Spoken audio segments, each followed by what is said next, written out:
This week we've been talking about inequalities. And what an inequality says is that two values are not equal. And basically when we're using inequalities, we have different signs. So if you take a look up here, this is the sign for not equal. It's an equal sign with a slash through it. This sign is greater than, this sign is less than, this is greater than or equal to, and this sign is less than or equal to.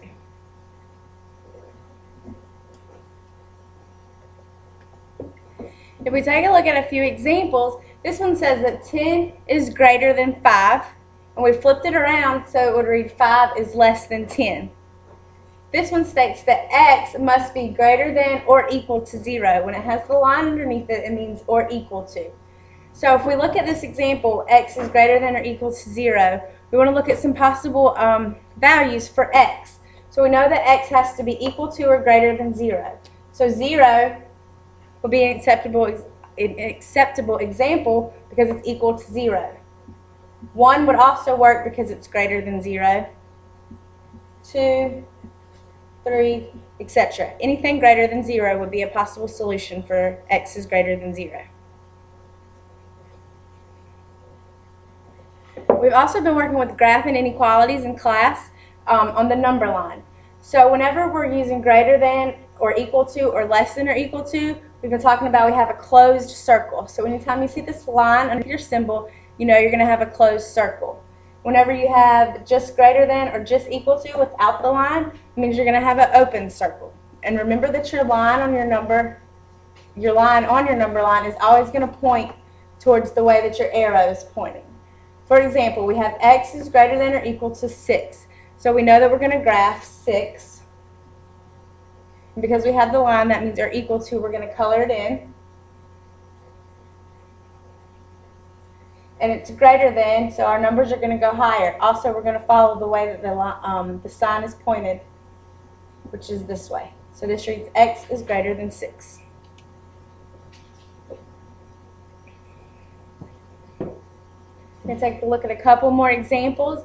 This one is x is less than 0. So we know that the number that we're going to be graphing is 0. We're going to have an open circle because there's no equal to sign. And then our sign is pointing this way or to the less than. So we're including numbers that are less than 0.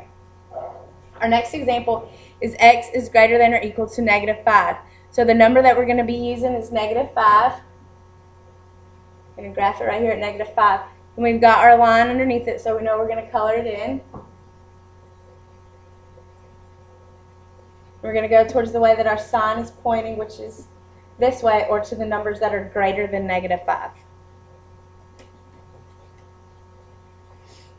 Whenever we're solving inequalities, you do it just the same way that we've been doing the equations. You're going to have to undo what has been done to the variable. So this first example says f plus 5 is less than or equal to 7. So because this is an addition problem, we're going to subtract 5 from both sides. We know that this will cancel out. And we're left with f is less than or equal to, and then 7 minus 5 is 2. This one says that 4d is less than -8. So because this is a multiplication problem, we're going to use division to solve it.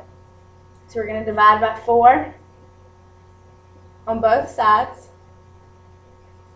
Cancel this out. D is less than -2.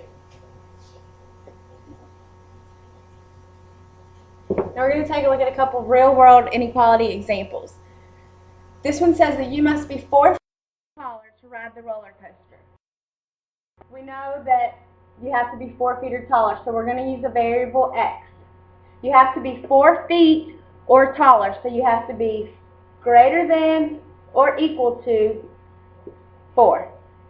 X is greater than or equal to 4. This next example says you must be younger than 12 to order from the kids menu. So we're going to use the same variable x. Now you have to be you have to be younger than 12. So 12 is not included.